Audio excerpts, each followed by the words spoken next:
Hello বন্ধুরা, আজকে আবার একটি নতুন ভিডিও নিয়ে এলাম। আজ দেখাবো কিছু বিদ্যুৎ সাউন্ডকে নিয়ে আপডেটটা দেখাবো। তো তোমরা সবাই শুনেছো যে বিদ্যুৎ সাউন্ডের একটি নতুন 30-এর মাল রেডি হচ্ছে। তো এটি কবে রেডি হচ্ছে তা বলছি। তো চৈত্র মাসে এটা ফুল ফিটিং হচ্ছে, আর কটা হাজারে বাজবে সেটাও বলছি। বিদ্যুৎ সাউন্ডের যে নতুন 30টা তৈরি হচ্ছে, এখন সেটা 10টা হাজারে সেটিং করবে।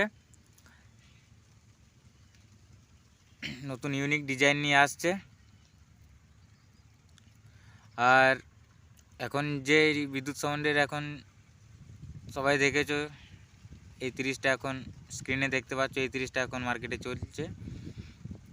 তো নতুন 30টা খুব শীঘ্রই আসছে, চৈত্র মাসে লঞ্চ হবে। 10টা হাজারের সেটিং সবাই দেখতে পাবে। আর স্ক্রিনে বিদ্যুৎ সাউন্ডের নাম্বারটা দিয়ে দেবো, যোগাযোগ করতে পারো। তো আজকের এইটাই বলার ছিল আজকে ভিডিওটা। তো বন্ধুরা, আজকের ভিডিওটা এই অবধি। ভালো লেগে থাকলে লাইক, কমেন্ট, শেয়ার আর চ্যানেলটিকে সাবস্ক্রাইব করে রেখে দাও।